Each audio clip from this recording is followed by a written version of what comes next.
Good morning. Welcome to Trading Hour. It's a Tuesday morning. Mid-cap, small-cap suffering a crunching blow. The mid-cap index down 1.5%. The small-cap index is down 3.5%. And the advanced decline ratio yet again firmly in favor of the declining stocks. We've got about 7 stocks declining for 1 in the red. The good part is at least the frontline indices are holding on to the green line. The Nifty is currently at, in fact, above 22,900. Hi. Good morning, Rima. Like you mentioned, what's actually happening is that what's happening in the benchmark is masking the pain that you're seeing as far as the broader end of the markets are concerned. The small cap index is today down 3.5%. It's significant selling pressure is what we're seeing over there. But what's actually doing very well? The entire private bank says that is something that's doing very well. So look at ICICI Bank, look at Axis Bank, and look at HDFC Bank. Even as we speak, all 3 of these particular stocks are at the day's highest points, which has meant that the Nifty Bank Index today is the top performing sectoral gainer. But on the other hand, what's seeing further selling pressure after yesterday's steep sell-off is the pharma pack. Pharma pack yesterday saw cuts across the entire space. Today, talks of tariffs that may come in for Indian pharmaceutical companies has ensured that there is continued selling pressure. The pharma index down another 2.5%. Most of the generic companies are seeing selling pressure. Names like Biocon, Loris Babs, all of them that saw selling pressure yesterday have continued to see further sell-off in today's trading session, Rima. Indeed, you spoke about the small cap index, 3.5%. It's 20% off from its 52-week high now, right, with the fall that we're seeing today. So that's the Nifty small cap index for you. And what we are witnessing is many of these high PE stocks. So whether it's BSC or even the Keynes Tech. Yes, Keynes Tech's earnings were a miss, but even the valuation is a problem, which is why you're seeing continued selling pressure coming through in so many names. So CDSL is down. Anantraj has crashed close to about 40% in the last couple of days. It was seen as this big data center play, but now with increased competition coming in from AI, and you can do all that compute perhaps with less efficient chips, will you require those high-powered, high compute kind of data centers? So the street is wondering, questioning all that narrative. So Anantraj has come under pressure. Mazgaon Docks, Vari Energies, Premier Energies, PG Electroplast, these are all high PE stocks, and they are kind of cratering today. But let's begin by talking about one of them. That's Keynes Tech. Here, of course, it's an earnings miss because growth has slowed down versus street expectations. Now, earlier today, we had a chat with Jairam Sampath, whole-time director, CFO of the company. Listen into excerpts from that conversation. So there have been, obviously, last quarter, we couldn't convert about close to about 100 crores of orders in the industrial, which if we had done, probably would have looked far superior. Okay, be as it may, going forward, obviously, we have 3 months left. So practically speaking, we'd probably deliver a growth of about 60% over last year. So now it looks like we will reach somewhere between 2,800 to 2,900. We try probably nearer to 2,900 crores this year.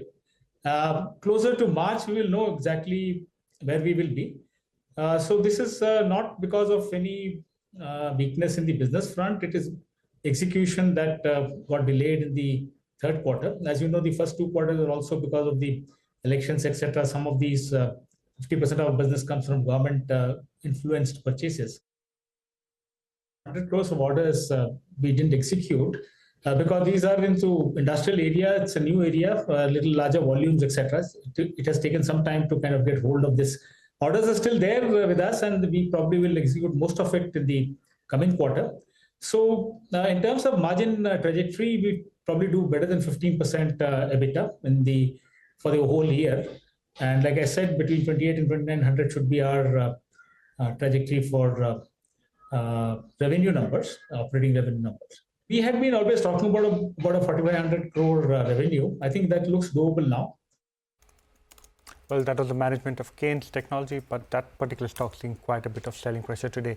The other stock that's under pressure is 361 WAM.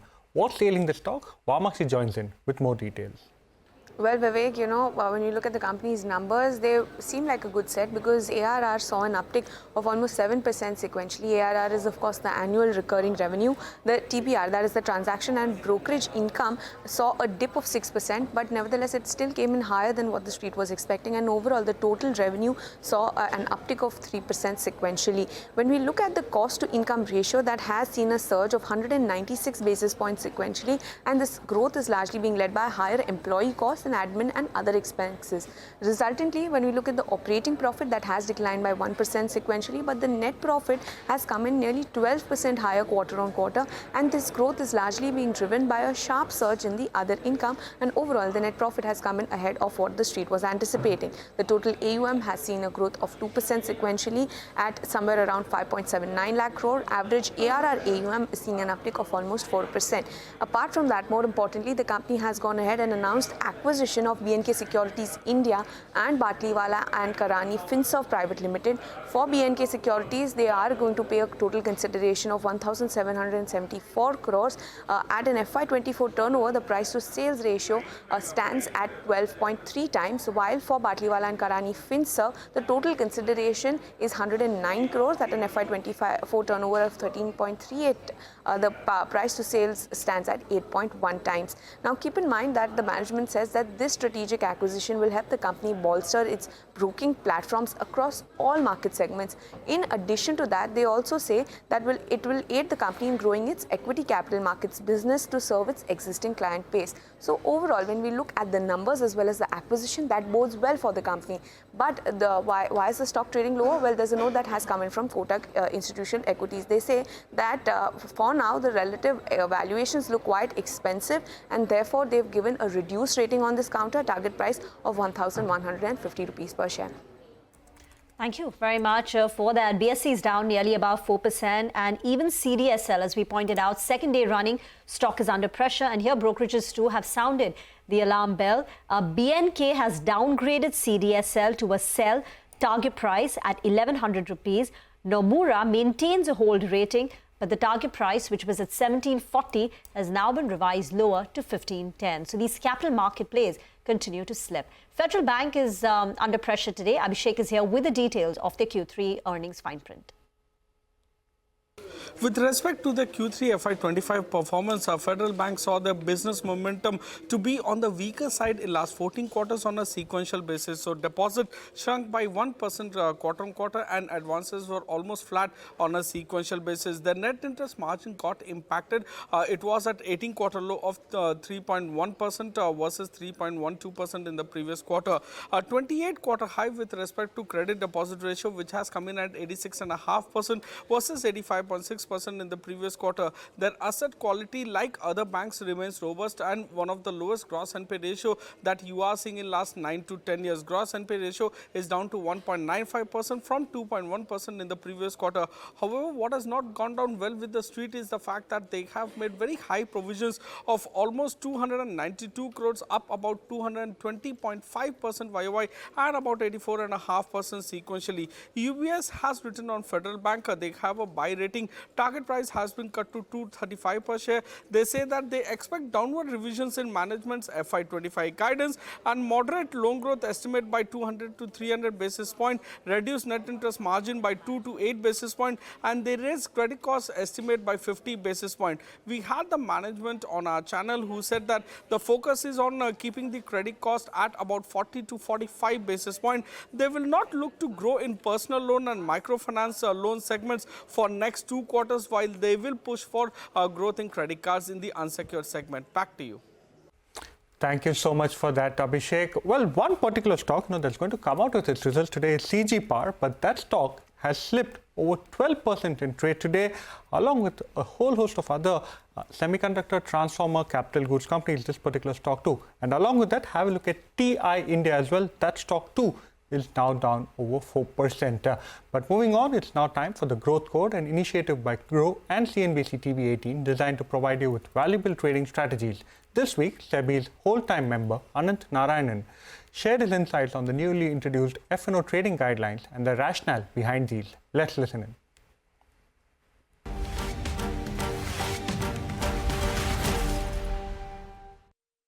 Overtrading, particularly on expiry day index options, was creating the possibility of more systemic risk with an increase in the overall market risk right up to the time of the expiry.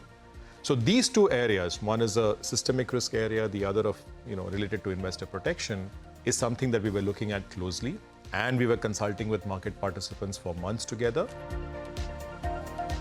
Our consultations told us that the issue really boiled down not to the broad swathe of derivatives, but specifically to the issue of index options trading on expiry day.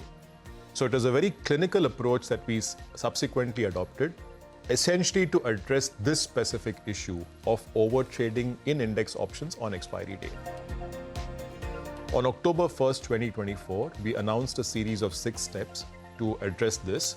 5 out of those were directly aimed exactly at this, curbing overtrading in index options on expiry day. Now, the impact of those steps are still playing out. We will watch the data very closely to see how things stabilize. As and when we come to a conclusion on what the impact of these 6 steps have been, if further steps are necessary, both for market development as well as for investor protection, we will take steps accordingly. So at this point of time, nothing is planned. We will see what the data shows, and then we will take the steps further. But there should be no doubt about SEBI's broad objectives here. We want a sustained F&O market that is conducive to capital formation in the country. At the same time, we want to ensure investor protection and we want to ensure systemic stability. And we will continue to work along these lines in consultation with all market participants.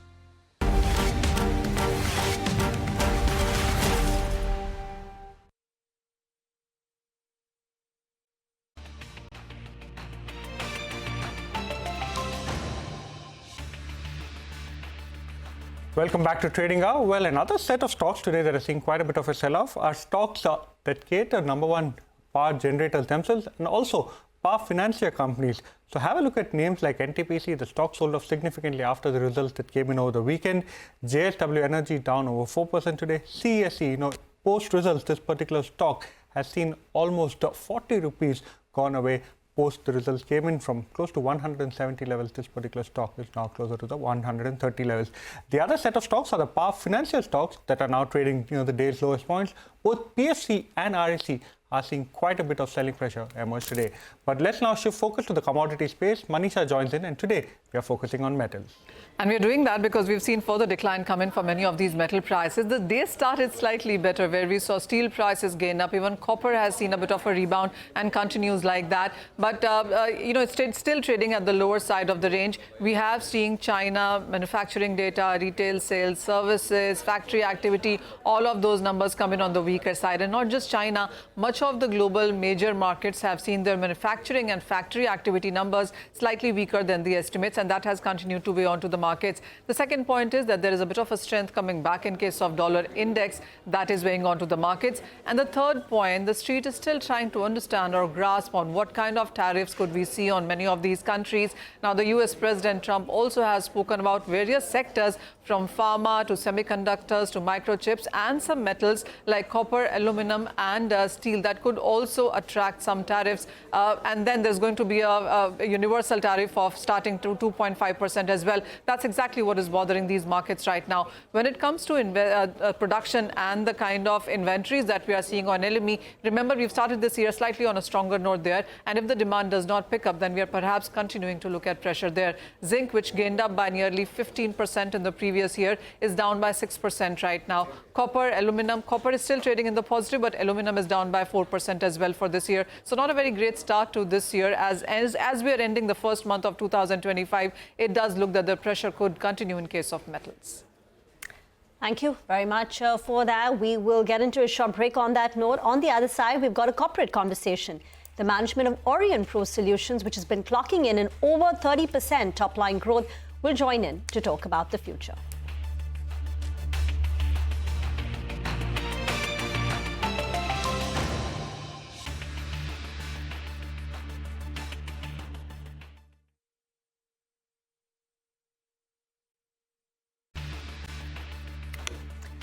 Welcome back. You're watching Trading Hour. Markets continue to reel under pressure. Things are getting tough. The mid-cap index is down over 700 points. Small-cap index pretty much cratering today. Mitesh is now with us for a quick technical check on the markets. Mitesh, the benchmark indices are held up by the strength in the Nifty Bank. The Nifty Bank is up close to about 800 points now. So what have you made of the day so far and your top trades? See, I think very clearly it is the banking index which is showing signs of reversal. And in fact, while the Nifty is also recovering slowly, I think there is a possibility of a double bottom formation being done on Bank Nifty. It's met the first intraday pivot, which is around 48,900. But I think the level which I'm looking at is about 49,350, 49,400. That should be tested and most likely cleared, and then you can look at 49,700 and then 50,000. So very positive on the banking side. I think that's where the long trade should be taken. In fact, in the 10 o'clock segment, I recommended HDFC Bank and ICICI Bank. So I continue to maintain a very positive stance on the Bank Nifty with the disclaimer that I have positions in the futures on the Bank Nifty as well. Okay, thank you so much, Mitesh, for joining us, giving us a sense of indices as well as your individual top picks. Well, let's now shift focus to the earnings season once again. Orion Pro Solutions recently reported their Q3 numbers. Company saw its revenue and profit after tax grow. In fact, the order book also picked up sequentially. To discuss this and more, Ashish Rai, Global CEO at Orion Pro Solutions, joins us now. Thank you so much, Ashish, for joining us. Give us a sense of the order book trends. How does Q4 and FY26 look like? And also, what are the kind of guidance that you're giving in terms of FY25 and FY26? Yeah, hi. First of all, good morning. Thanks for having me. Look, it was an exceptionally strong quarter for us. Revenue and EBITDA more or less stay around the guidance. From order book standpoint, it's shaping very, very well. Both sides of the business had landmark wins, the banking side of the business as well as the TIG side of the business for us. We launched some exceptional new products, especially, the product around AI explainability, which we feel is completely path-breaking. And I think overall the demand environment remains very solid. So for the full year, I feel our guidance stands at 30 to 35% growth. We will deliver that. EBITDA guidance stands at between 20 and 22%, and I think we will be somewhere in that range, right? So I think by and large, no change to the guidance for FY25. As we go into FY26, of course, I'm not going to give any guidance. We'll do that after the year is over. But I think overall, the demand environment looks very, very strong. So we will continue to accelerate into the next year. In the first 9 months, Ashish, hi. Now, the banking side of the business has led the growth, up 41% in terms of a revenue growth, while the Tech Innovation Group revenue was about 23%. So what's happening on the TIG or the Tech Innovation Group? What are you dependent on? Are there any headwinds that you face? And do you think that growth can catch up? Yeah, so I sort of said this before. At TIG, we were recalibrating the business, especially the government and smart cities side of the business for better economics and the kind of model that we want. So it slowed it down. But now TIG is accelerating into Q4. So you'll see that growth number pick up. Banking, of course, has been the growth driver all this year. So it's been growing at 40 to 50%. And that sort of points to the strong demand environment on the banking side, right? But TIG, if you slice it, transit has been growing very strongly. The data center space has been enterprise business and growing strongly. We were recalibrating the smart cities side, but we won an order. We announced Panvel in Q3, and TIG will accelerate into Q4. Okay, so in going forward, do you think by FY26 growth will be evenly balanced between the two? And what is the revenue breakup? Yeah, so look, I think roughly it's about 55% for banking and 45 odd for TIG.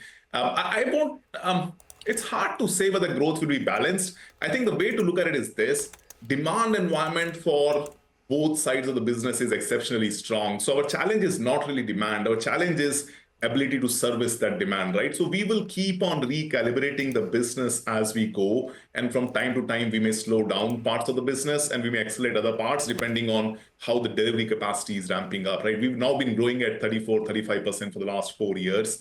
And that does mean we need to be very, very careful around scaling up delivery ramp-ups. You're not as resource intensive, but you need the right quality of talent. You need the product to be mature. You need the deliveries to go in all right? So I think overall we'll sort of keep growing at about the same pace, but we will probably keep on rebalancing as we go depending on the delivery capacity. So not putting a number, but all indications are that FY26 should be similar to FY25 or better. So look, I'm not going to get tempted into giving a guidance at this point. We'll do that end of the year. But, I think the demand environment is just exceptionally strong. If you look at the banking side, transaction banking transformation is just a massive theme. Corporate lending as well, we seem to be doing very, very well. on the TIG side, on the transit payments, closed loop to open loop transformations. I think this is going to be a very strong trend for the next several years, and there is just massive demand. Data center space in India, there is massive demand. I think so. So basically, I think it's a question of how fast do you want to grow? And for us, roughly over the medium to long term, we feel 30 to 35% is the right level. We've kept it for the last 4 years since we pivoted the business, and I think we will roughly try to stay at a level which we can manage, right? I think but the thing, the demand environment is exceptionally strong. So from time to time, like banking right now is growing at 40% plus. So you will see those kind of things for some parts of the business. What percentage of your revenues come in from data centers? And now there is some question mark over the last 24, 48 hours about this entire AI super cycle, AI compute storage, super cycle, and the impact it's going to have on data centers. So what is your dependence and your thoughts on this? Will it slow down? Yeah. So, the DeepSeek thing is probably a mini earthquake, right? So I think a lot of people are recalibrating the expectations around the compute, but I don't think that is a known. We are the data center side of the demand for us is largely India based, although we're starting to do some work around Asia. I think in India, the demand is not really led by AI compute, although that's sort of one segment to it. But there is a lot of latent demand in India, both around compute and storage, that will continue to power the data center growth, right? So I know there is, like, at a global level, you start saying, okay, what does the new world look like on the AI compute side, and that probably will get known over the next several quarters. But I don't think the data center demand in India, we don't see any slowdown. Okay, and what is the revenue contribution of data centers? So slightly less than, I think something between 15 and 20%. It's about a third of the TIG business, which is, and TIG is roughly 45%, 46% of the top line. Got that. And this is growing at, for you, the data center business? North of 35, something between 35 and 40%. Ashish, one question. You've spoken multiple times about a very strong demand environment. You've also done a couple of inorganic acquisitions in the past. Any more on the anvil? What kind of target entities will you look at? And what will be the size of the acquisition that you will intend to make? Yeah, so look, for us, the demand environment, so when we pivoted the business 4 years back to build out a global products and platforms player, we chose a few segments where we knew there is a long demand runway, right? So on the transit side, closed loop to open loop transformation, very, very long runway. Data center space in India, AI.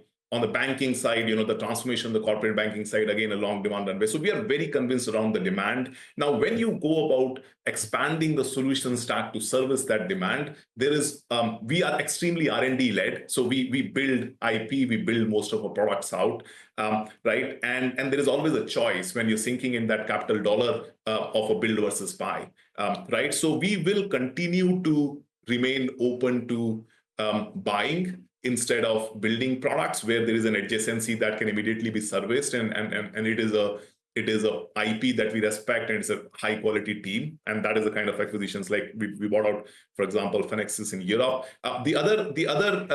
So the other reason we will expand is like Sensex, we need delivery capacity in the more advanced markets, right? So for us, US is now picking up strongly. The focus this year is in Europe, and Sensex sort of plays a key role for us in terms of having delivery capacity out on the continent and in UK, right? So I think we will be always open to M&A opportunities where it makes sense for the Aurionpro shareholder. We'll never be the most aggressive buyer overall, but we've been very attractive for IP-led, high-quality teams to come and join us in terms of building out this global platform, and we'll always have a conversation when there's such a team which wants to come and join us. Thank you so much, Ashish, for joining us and giving us a view of how exactly Q3 panned out. What's the way ahead as far as Q4 as well as FY26 is ahead. Let's now take a short break. Up next, we'll discuss market fundamentals with Pawan Parekh from Geojit Financial.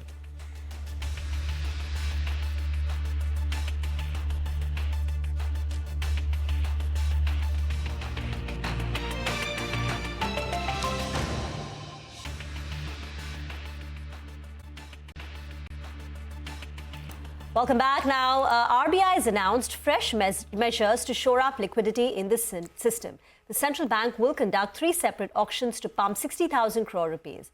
The RBI has also announced a slew of measures, which includes a $5 billion worth of forex swaps. Lata is here to explain these new measures. Lata, it looks like the RBI has gone all in ahead of the MPC.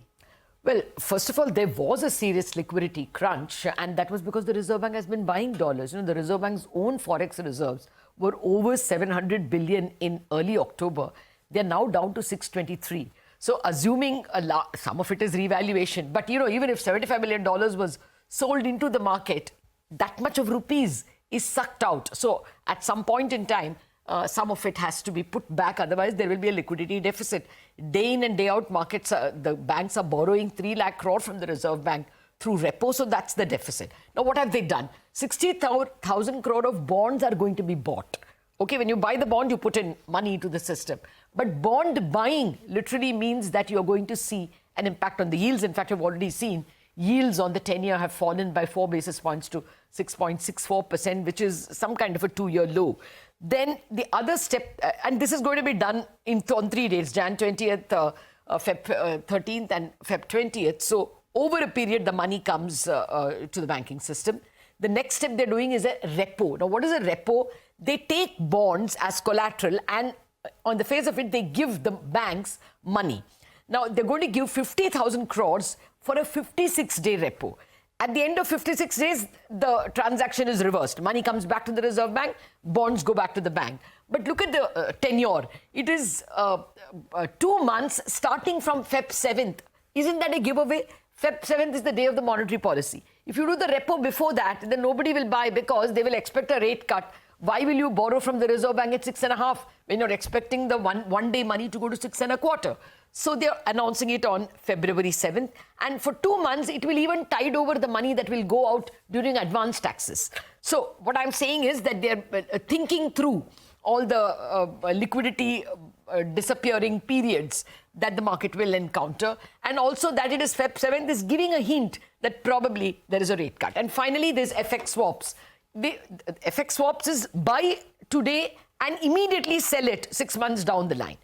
Again, that puts back some of the liquidity because when you buy dollars, you're putting liquidity into the system. The Reserve Bank had shorted the dollar. That is, they'd sold a lot of dollars, which is a short position.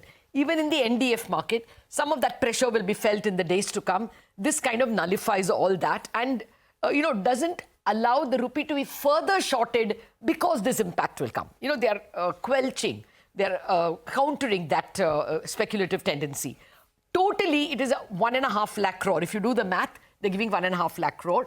And dealers told us that in the days to come, the overall liquidity, including the cash balance with the government, is likely to face a deficit of 1.5 lakh crore. People are also factoring in the fact that in the fourth quarter, normally Indians like you and me withdraw more cash. Usually farmers, Kharif, the Rabi harvest is in, more expenditure happens. So it is a seasonal pattern of more deposit withdrawal in this fourth quarter. That also has to be replaced. That explains this 1.5 lakh crore. Impact, yes, we already see bond prices surge. Who holds most of the bonds? Banks. So bank stocks also go up because there are mark-to-market gains.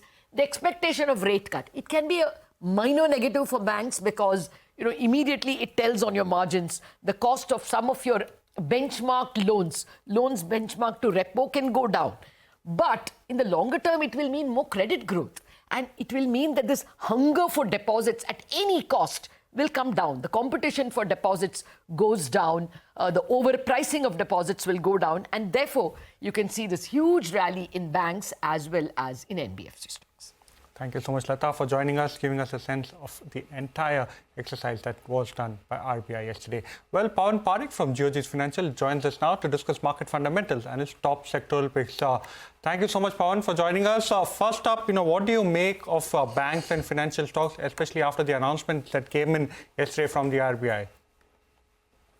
I think, this sector is well poised. It has been a big underperformer in last 1 or 2 years, and valuations across the board, be it large cap, mid cap, small cap, I think valuations are very, very, very comfortable.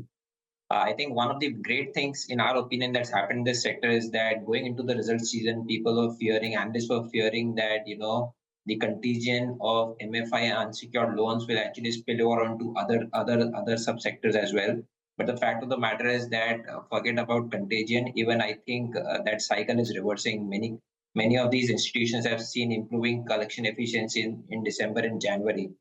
And very clearly, I think what RBI has done with this OMOs helps a lot in easing liquidity and bringing credit growth back.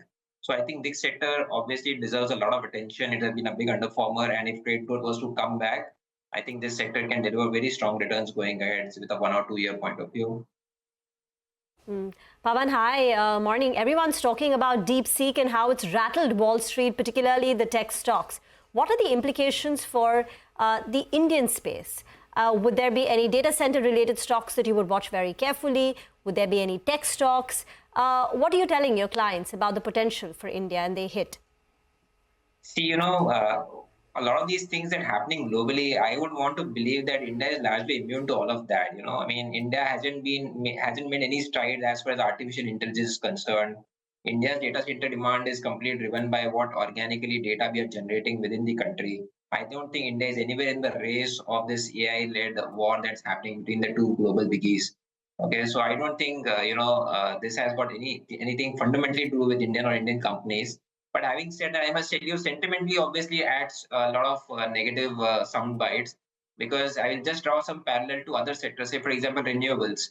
Very clearly, we know that Donald Trump doesn't have a very positive view on renewables. And that is the reason Indian renewable stocks have fallen left, right, center. But the fact of the matter is that Indian renewable companies are only catering to domestic demand. And in India, renewables are far more competitive than the conventional power. So in India, investments in renewables will continue for a very long period of time. Right. So I'm just trying to draw parallel. There are a lot of this, sound bites that's happening globally. There is a sentimental negative to it for some of the Indian companies, but I don't think fundamentally it changes earnings profile of any of the companies for next 1 year, 2 years, or 3 years. Understood that. Pawan, you've spoken about renewables and the relative insulation of Indian renewable companies from the kind of statements that Trump has made. Well, one sector that is impacted, of course, are stocks, that make modules, especially, in the solar value chain. Those companies have seen stocks fall anywhere between 30 to 40% from the recent peaks. Any views on those stocks? Do you feel they are good buys from here on, names like Premier Wari? And on the other hand, what is your sense on the entire power sector? Most of the power stocks too have corrected quite significantly in the recent past. Most of them are down between 12 to 15% from their recent highs. Right. No, in fact, I would want to believe a lot of these power stocks are down 20-30% from their recent highs as well. Very clearly, power is a pure play domestic story. If I have always maintained it that be it Digital India, Manufacturing India, or anything, if India is supposed to grow, the long-term multiplier that power demand has is something like 1.5x of GDP, right? So take a 10-year view, power demand will grow at least by about, say, 8 to 10% in the country. So very clearly, power stocks are. I think it's a great opportunity to accumulate these stocks in the recent corrections. Coming back to some of the renewable names, I must tell that I think it's time for some wait and watch period, because I would want to believe a lot of this chat which is going on. We have to wait to see how much of that actually happens on the ground. To give you some example, a lot of these Indian companies who've gone ahead and made investments in US have made investments into manufacturing capacities, and that too in states which are primarily dominated by Republicans, right? So would you want to actually, dismantle all of those machineries and, get rid of all those investments in manufacturing? I doubt. So it's just early days for Mr. Donald Trump out here. I think we should wait for a month or so to actually see all that chatter that is going around, how much of that actually physically takes shape on the ground. So I would not want to jump the gun and straight away sell a lot of these stocks. Understood that, Pawan. Thank you so much for joining us, giving us a sense on the markets and your views, especially on the power space. Time now for a short break. On the other side, we put the spotlight on auto giants like Bajaj Auto and TVS Motors, which are expected to report their Q3 numbers today.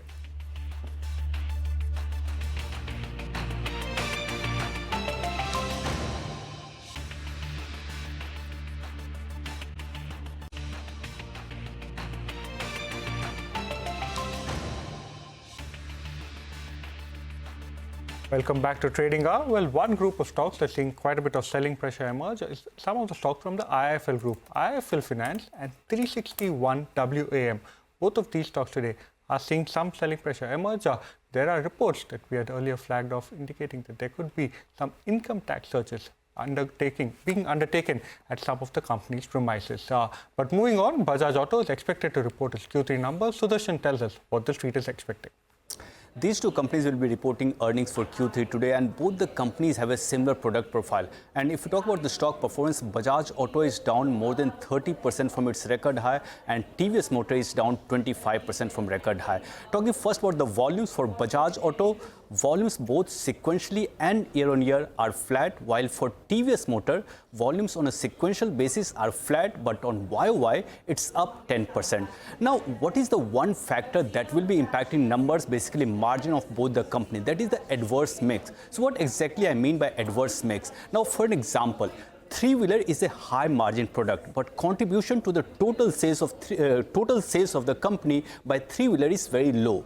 Now, coming to the low margin business, that is the electric two-wheeler. Now, contribution of electric two-wheeler has been increasing on a continuous basis. Now, coming to the numbers, profit, revenue and EBITDA of Bajaj Auto is seen somewhere rising in the range of 4 to 7%, while margin may slip below 20%. It may come in at 19.6%. Below 20% for the first time since Q1 of FY24. Now coming to TVS Motor. Increase of volumes of 10% year-on-year may help revenue growth. Now profit, revenue and EBITDA are seen rising somewhere in the range of 11 to 16%, and margin may hold the levels above 11.5%. So for Bajaj Auto, we are expecting a subdued set of earnings. For TVS Motor, we are expecting a steady set of earnings. Got that. Thank you very much for that. By the way, Updater Services is a company. It's one of the recent listings, and in a weak market, it's up nearly 6%, and this is on the back of its numbers. And the key positive in the numbers is the margin expansion. So when the company listed, this company used to have margins of about 3.5–4%. But steadily, the company has expanded its margins to 6.8%. Now, if you look at the traditional business, it was a facilities management company, which, so like a Quest, etc. They used to provide, security services, house cleaning services, etc. So the margins were very low on such business. But then they started expanding into other, services business like audit, etc., which has helped scale up the company's margins, and you're seeing that. So Updater's margins, they've just reported their numbers earlier in the morning, and margins have come in at 6.8%, expanding quarter on quarter and on a year-on-year basis. And that stock in a weak market is up nearly about 6%. Get into a break. On the other side, we'll get you more in the market. But before that, here is some good news for all our viewers, because India's business news leader is now just a click away. We're introducing the CNBC-TV18's all-new app, so you can get instant access to all the breaking news, all the in-depth articles and the financial world updates at your fingertips. So don't wait any longer. Download the CNBC-TV18 app from the Apple Store or the Google Play Store, or you could just scan the QR code on your screen.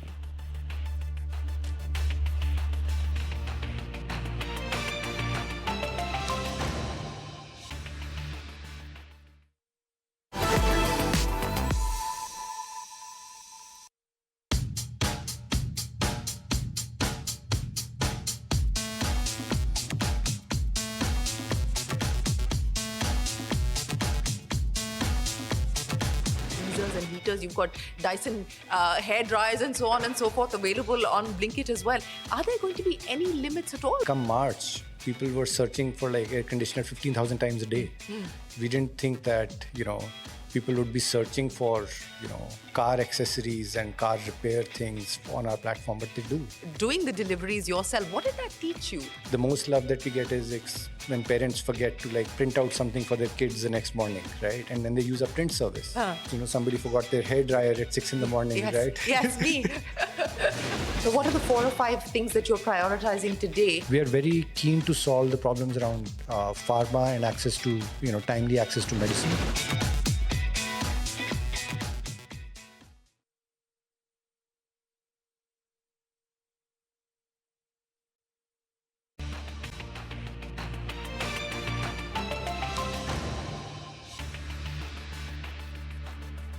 Welcome back. Budget 2025 is just days away, and the consumer sector has a lot of expectations from the finance minister, given the flagging economy and consumption patterns. Mangalam is here with a deep dive.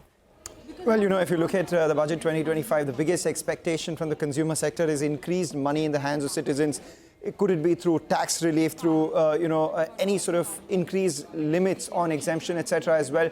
That would spur consumption. Higher allocation for job creation and housing for all could also support discretionary consumption. Remember, rural demand has gradually begun to improve.